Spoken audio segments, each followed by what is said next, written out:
Bonjour tout le monde, c'est Mika. Aujourd'hui, nouvelle étape, très vallonnée, 800 mètres de dénivelé positif sur 57 km entre Dax et Amandax-Onyx.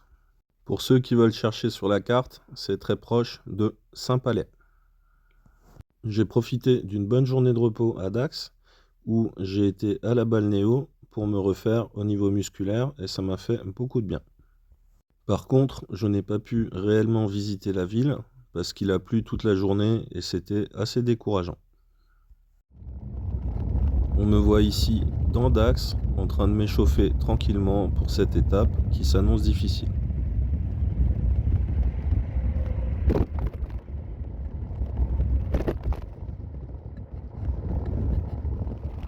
J'ai rejoint le chemin de Compostelle quelques kilomètres plus loin. Ça montait fort et ça descendait fort, comme on peut le voir sur ces images.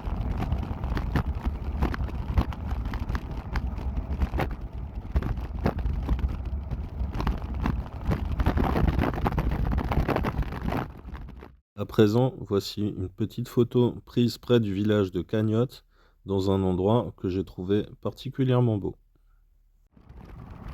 Un petit peu plus loin, une nouvelle descente assez sympa.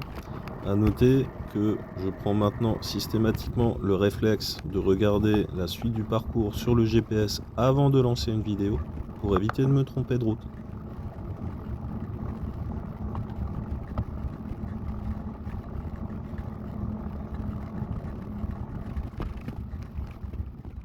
Et maintenant, il y a cette photo.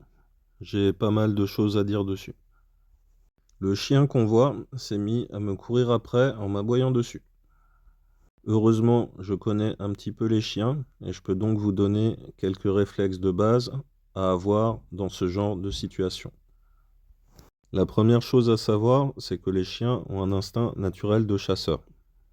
Quand ils vous voient en mouvement, que ce soit en vélo ou en course à pied, et qu'ils sentent votre transpiration, leur instinct leur fait penser que vous êtes une proie en train de s'enfuir. S'agissant de ça, s'enfuir, inutile d'y penser. La vitesse de pointe d'un chien varie entre 30 et 80 km/h selon les races, et celui-là avait l'air d'être capable de faire péter un radar automatique en pleine ville. Ça paraît contre-intuitif, mais la meilleure chose à faire, c'est de s'arrêter et de se calmer. Ensuite, j'ai vu que ce chien avait une attitude agressive, aboyait beaucoup, mais remuait la queue et restait à une distance de quelques mètres de moi. Je pense donc que c'est un chien dressé à la chasse qui avait neutralisé son gibier, en l'occurrence moi, et qui attendait que son maître vienne le récupérer. J'ai donc attendu un petit peu et personne n'est venu, ce qui m'a rendu assez furieux après le maître qui laisse son chien en liberté comme ça. J'ai repris ma route en marchant, le plus calmement possible, en poussant mon vélo à côté de moi. Le chien m'a suivi tout en restant à la même distance et en continuant à aboyer.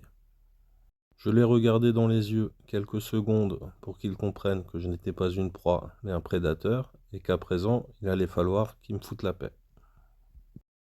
Puis je continuais à m'éloigner, il continuait à me suivre et je lui lançais de temps en temps des regards de défi, histoire d'être sûr qu'il ne s'approche pas. J'ai repensé à une autre chose que je savais sur les chiens. Leur point faible, c'est toujours leur truffe. Donc, si ils viennent vous agresser et que le corps à corps est inévitable, c'est là qu'il faut taper. Ça m'aurait fait mal au cœur d'en arriver à cette extrémité. Heureusement, ça ne s'est pas produit. Après m'être éloigné de quelques centaines de mètres, le chien a fini par faire demi-tour. Je reste cependant très en colère vis-à-vis du maître qui a été négligent avec son animal, car si je n'avais pas su réagir correctement, j'aurais pu me retrouver en gros danger. Une fois arrivé à Peyrehorade, j'ai d'abord été boire un iced tea dans un bar histoire de me remettre de mes émotions. Puis j'ai pris cette photo à la sortie de ce village qui a l'air très agréable à vivre.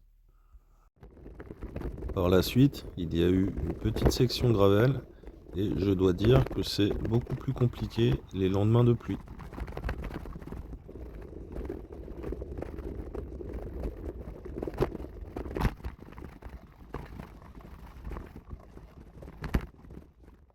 Petite statue conceptuelle sur le thème de Compostelle avec une église en arrière-plan. J'ai galéré assez longtemps à trouver un endroit sympa pour me poser pour manger. J'ai fini par trouver cet abribus et ça a très bien fait l'affaire. Nouvelle petite section filmée sur la route d'Arancoux où j'ai pu descendre, monter, descendre, monter, descendre et monter.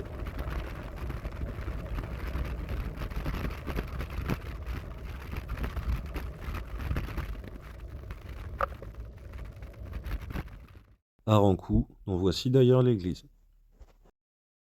Durant cette étape, j'ai été très gâté en panorama. En voici un bien sympa à la sortie du village de Bergouet. On termine cette vidéo sur cette photo que j'ai prise à 2 km de l'arrivée. Je vois les Pyrénées se profiler de plus en plus en toile de fond et je vous avoue que ça me fait un petit peu peur pour la suite. Voilà, merci à tous d'avoir regardé cette vidéo et à bientôt pour de nouvelles aventures.